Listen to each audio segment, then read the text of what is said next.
అందరికీ నమస్కారం. లాస్ట్ క్లాస్లో మనము భారతదేశం మరియు ఆంధ్రప్రదేశ్ భౌగోళిక స్వరూపాల్లో భాగంగా ఉన్నత హిమాలయాలు అనే అంశంలో భాగంగా ఆ హిమాలయాలు ఎన్ని రకాలు వాటి గురించి మనం వివరించుకోవడం జరిగింది.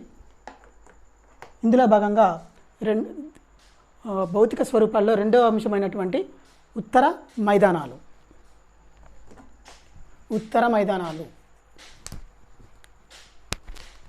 ఈ రెండో అంశము ఉత్తర మైదానాలు అనే అంశం గురించి ఈరోజు తెలుసుకోబోతున్నాం. మనం ఈ ఉత్తర మైదానాలలో గురించి మనం తెలుసుకోబోయే ముందు అసలు మైదానం అంటే ఏమిటి అనే అంశం తెలుసుకోవాల్సి ఉంటుంది.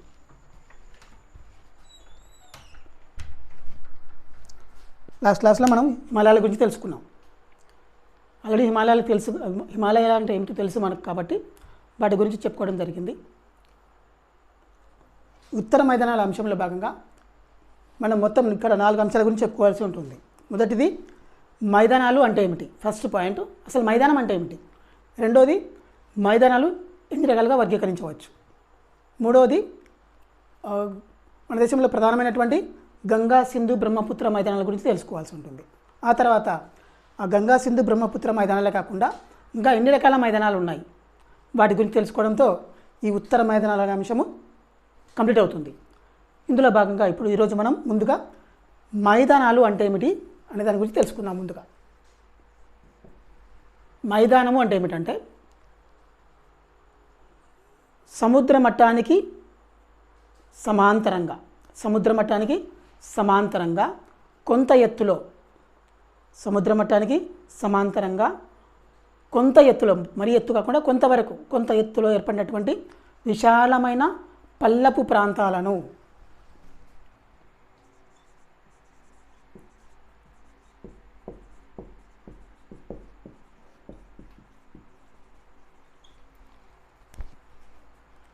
సముద్ర మట్టానికి కొంత ఎత్తులో విశాలమైన పల్లపు ప్రాంతాలనే మైదానాలు అని అంటారు. ఈ మైదానాలు భూమి యొక్క అంతర్జనిత, బహిర్జనిత బలాల వల్ల ఏర్పడతాయి. మైదానాలు అనేటివి భూమి ఉపరితలంపై బహిర్జనిత బలాలు, భూగర్భంలో వచ్చేటువంటి అంతర్జనిత బలాలు, ఈ విధంగా 2 రకాల బలాల వల్ల మైదానాలు ఏర్పడతాయి. అయితే ఈ మైదానాలు ఏర్పడే క్రమాన్ని బట్టి, మైదానాలు ఏర్పడే విధానాన్ని బట్టి మైదానాలను 3 రకాలుగా వర్గీకరించవచ్చు. అది ఒకటి భూచలనాల వల్ల ఏర్పడే మైదానాలు, రెండు క్రమక్షయ మైదానాలు, మూడవది నిక్షేపిత మైదానాలు. ఈ విధంగా మైదానాలు ఏర్పడే విధానాన్ని బట్టి మైదానాలను 3 రకాలుగా వర్గీకరించాలి. ఒకటి భూచలనాల వల్ల, క్రమక్షయం వల్ల, నిక్షేపిత మైదానాలు. ఈ విధంగా 3 రకాల మైదానాలు ఏర్పడతాయి. ఇక్కడ మనం ముందుగా చూస్తున్నట్లయితే భూచలనాలు అంటే ఏమి? భూభ్రమణం, భూపరిభ్రమణం. భూచలనాలు అంటే భూభ్రమణం, భూపరిభ్రమణం. ఈ 2 ప్రక్రియల వల్ల 2 రకాల మైదానాలు ఏర్పడతాయి. భూచలనాల వల్ల ఏర్పడే మైదానాలలో ఏ విధంగా ఏర్పడతాయంటే, భూచలనాలు అంటే భూభ్రమణము, భూపరిభ్రమణం. ఈ విధంగా భూభ్రమణం, భూపరిభ్రమణం వల్ల 2 రకాల మైదానాలు ఏర్పడతాయి భూచలనాలలో. అంటే భూచలనాల వల్ల ఏర్పడే మైదానాలు 2 రకాలు. అవి ఒకటి ఖండాంతర్గత మైదానాలు, రెండవది తీర మైదానాలు. భూచలనాల వల్ల ఏర్పడే మైదానాలలో మళ్ళీ 2 రకాలు ఉన్నాయి. అదొకటి ఖండాంతర్గత మైదానాలు, రెండోది తీర మైదానాలు. ఇందులో ఖండాంతర్గత మైదానాలు అంటే ఏమిటంటే,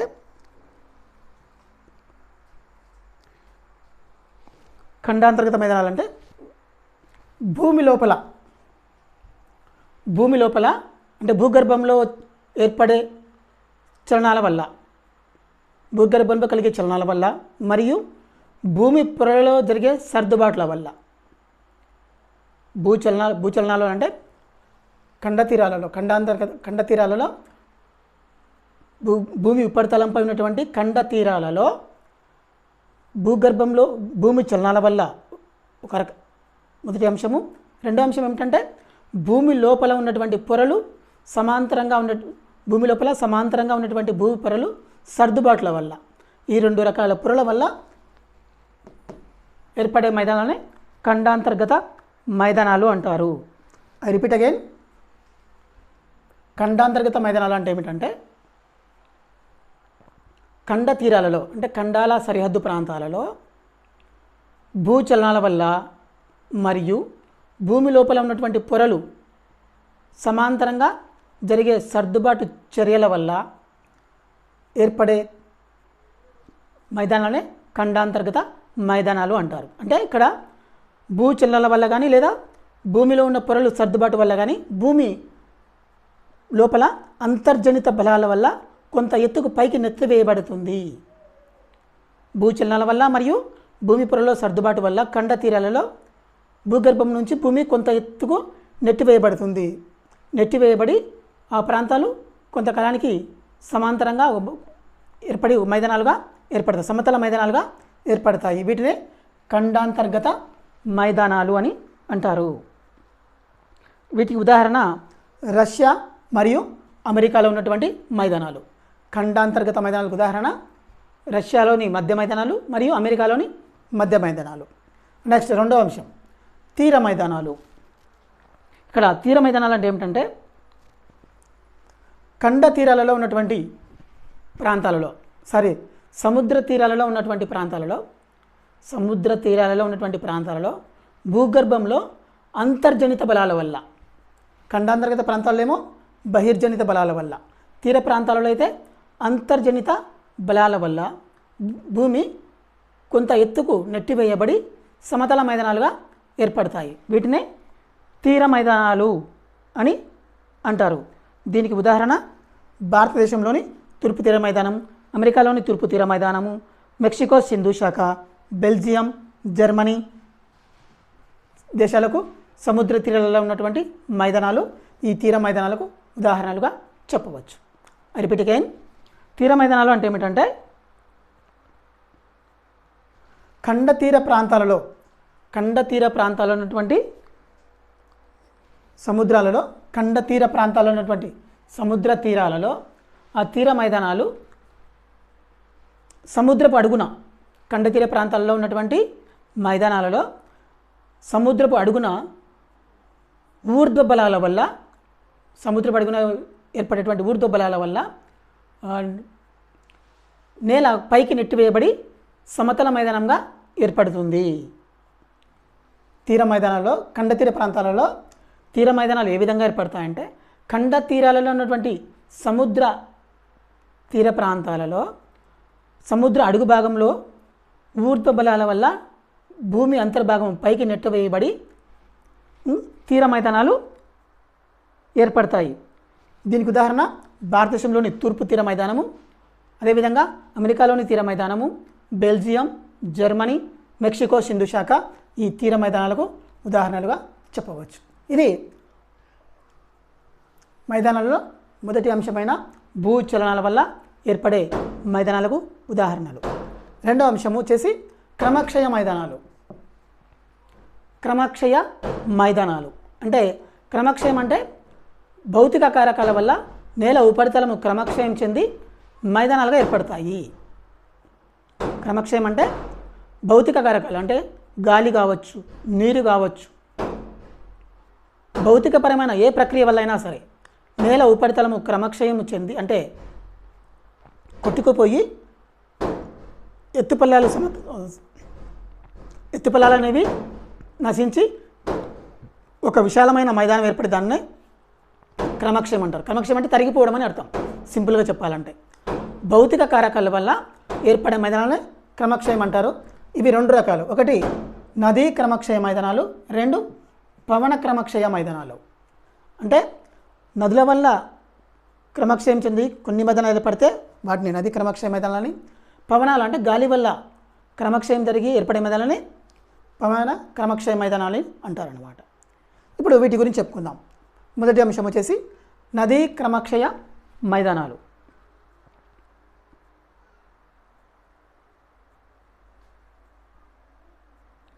ముందుగా క్రమక్షయం అంటే చెప్పుకుందాం. క్రమక్షయ మైదానాలు అంటే ఏమిటంటే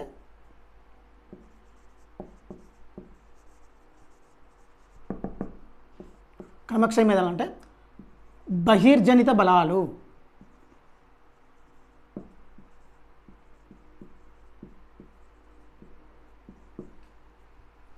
భూమి ఉపరితలంపై బహిర్జనిత బలాల వల్ల భూమి ఉపరితలంపై బహిర్జనిత బలాల వల్ల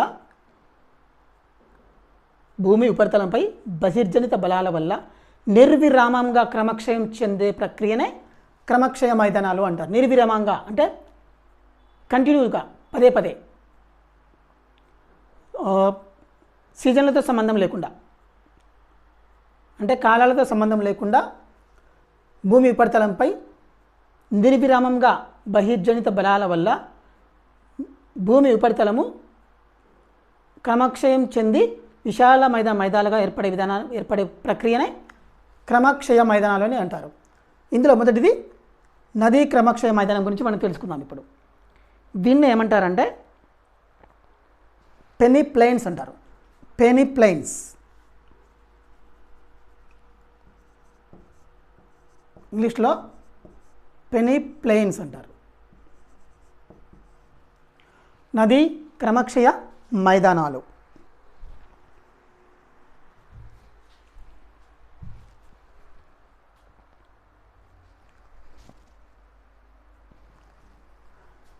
ఈ నదీ క్రమక్షయ మైదానాలు ఎక్కువగా ఉష్ణమండల ప్రాంతాల్లో ఏర్పడతాయి.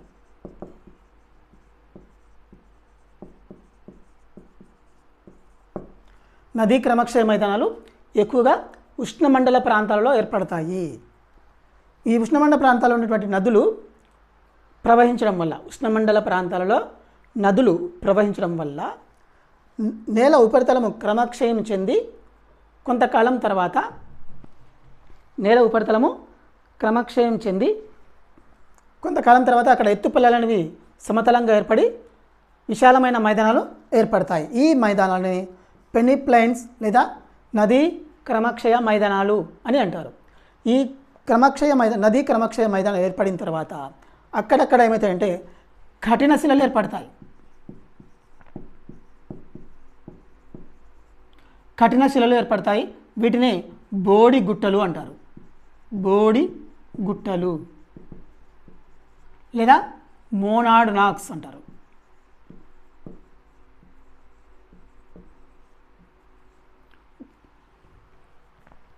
ఈ నదీ క్రమక్షయం చెందే ప్రక్రియలో భాగంగా ఉష్ణమండల ప్రాంతాలలో నదులు ప్రవహించే క్రమంలో నేల ఉపరితలము క్రమక్షయం చెంది ఎత్తుపల్లాలు ఉండే ప్రాంతాలన్నీ క్రమక్షయం చెంది విశాలమైన మైదానాలుగా విశాలమైన ప్రాంతాలు ఏర్పడతాయి.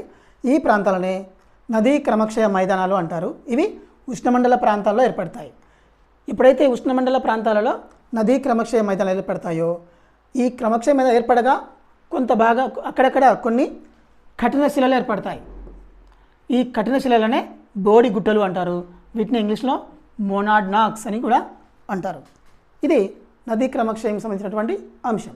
నెక్స్ట్ వచ్చేసి పవన క్రమక్షయం. ఇక్కడ నదీ క్రమక్షయానికి ఉదాహరణ వచ్చేసి తెలంగాణ పీఠభూమిలోని మైదానాలు, ఆ తర్వాత చోటా నాగపూర్లోని పీఠభూమి మైదానాలు, ఆ తర్వాత హడ్సన్ అగాధం, కెనడాలోని హడ్సన్ అగాధం చుట్టూ ఉన్నటువంటి మైదానాలు.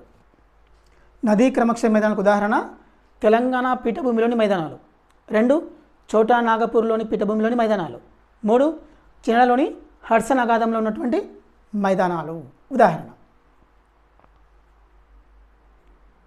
ఈ నదీ క్రమక్షయ మైదానానికి. నెక్స్ట్ వచ్చేసి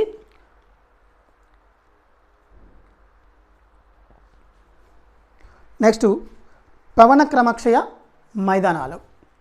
పవన క్రమక్షయ మైదానాలు రెండవది. పవనం అంటే గాలి. ఈ పవన క్రమక్షయ మైదానాలు ఎక్కువగా ఎడారి ప్రాంతాల్లో ఏర్పడతాయి. పవన క్రమక్షయ మైదానాలు ఎక్కువగా ఎడారి ప్రాంతాల్లో ఏర్పడతాయి. ఈ ఎడారి ప్రాంతాల్లో వచ్చేటువంటి విపరీతమైన గాలుల వల్ల ఏమవుతుందంటే ఎత్తుపల్లాలుగా ఉండే భాగాలన్నీ సమతలంగా మారుతాయి. పవనాల వల్ల, ఎడారి ప్రాంతాల్లో వచ్చే పవనాల వల్ల హెచ్చుతగ్గులుగా ఉన్నటువంటి భూ నిర్మాణాలు కొంతకాలానికి ఆ పవనాల ప్రభావంతో విశాలమైన సమతల మైదానాలు సమతల ప్రాంతాలుగా ఏర్పడతాయి. వీటిని పవన క్రమక్షయ మైదానాలు అని అంటారు. పవన క్రమక్షయ మైదానాలు ఇవి మొత్తము 2 రకాల పవన క్రమక్షయ మైదానాలు. ఒకటి హమ్మడాలు అంటారు. అంటే ఈ రెండు కూడా ఎడారిలో ఏర్పడే మైదానాల్లో భాగాలు అన్నమాట. మొదటిది హమ్మడాలు అయితే రెండవది ఎర్గులు. మొదటిది హమ్మడాలు, రెండవది ఎర్గులు అంటారు. ఇక్కడ హమ్మడాలు అంటే ఏమిటంటే ఎడారి ప్రాంతాల్లో ఏర్పడేటువంటి రాతి మైదానాలు, ఎడారిలో ఏర్పడేటువంటి రాతి మైదానాలనే హమ్మడాలు అని అంటారు. ఎడారులలో ఏర్పడే రాతి మైదానాలను హమ్మడాలు అని అంటారు. దీనికి ఉదాహరణ రాజస్థాన్లోని జైసల్మేర్.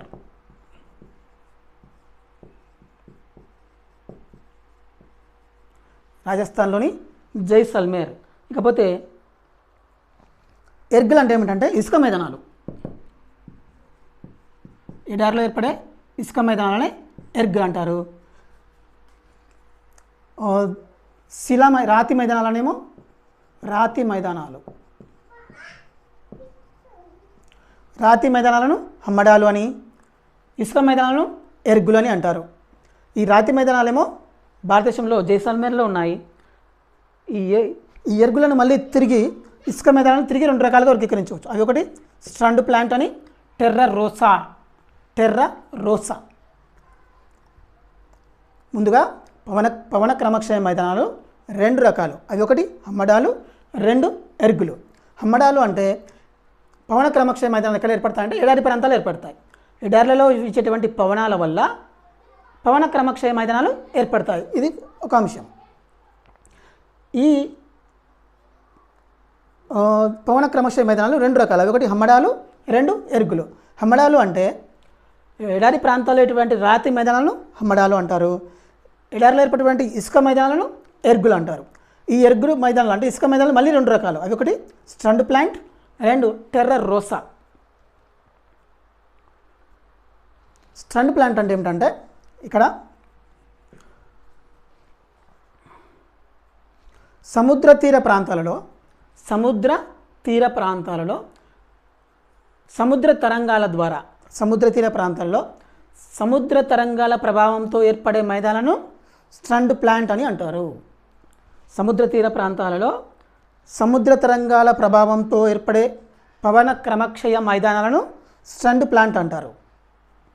ఇకపోతే నెక్స్ట్ టెర్రా రోసా అంటే ఏమిటంటే ఇదే సముద్ర తీర ప్రాంతాల్లో ఉన్నటువంటి లేదా భూమిలో ఉన్నటువంటి సున్నపురాయి.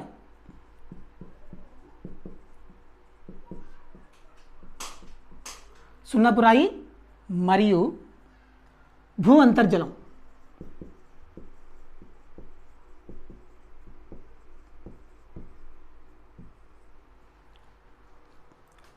సున్నపురాయి మరియు భూ అంతర్జలం అంటే ఎక్కడైతే సున్నపురాయి అనేది ఉంటుందో అక్కడ కనుక భూగర్భంలో నీటి వసతి ఉన్నట్లయితే ఈ భూగర్భంలో ఉన్నటువంటి జలము, ఈ సున్నపురాయి ఈ 2 పరస్పరం చర్య ఉండడం వల్ల ఎరుపు రంగు ఏర్పడుతుంది.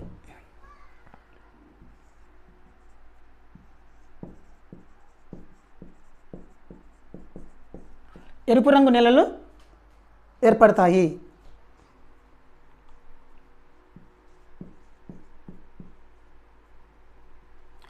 ఎరుపు రంగు నెలలు ఏర్పడతాయి. వీటినే టెర్రా రోసా అని అంటారు. రిపీట్ అగైన్, ఏ భౌగోళిక ప్రాంతాల్లో అయితే సున్నపురాయి ఉంటుందో ఆ సున్నపురాయి ఉన్న ప్రాంతాల్లో భూగర్భ జలాలు కనుక అందుబాటులో ఉన్నట్టయితే ఈ భూగర్భ జలము మరియు సున్నపురాయి పరస్పరం చర్యనొందడం వల్ల ఎరుపు రంగులో ఉన్నటువంటి మైదానాలు ఏర్పడతాయి. ఈ మైదానాలనే టెర్రా రోసా మైదానాలు అని అంటారు. ఇది పవన క్రమక్షయ మైదానంలో ఉన్నటువంటి అంశం. ఇకపోతే నెక్స్ట్ వచ్చేసి నిక్షేపిత మైదానాలు. 3వ అంశం వచ్చేసి నిక్షేపిత మైదానాలు. ఈ నిక్షేపిత మైదానాలు అనే అంశం గురించి మనము నెక్స్ట్ క్లాస్లో తెలుసుకుందాం. అంతవరకు సెలవు.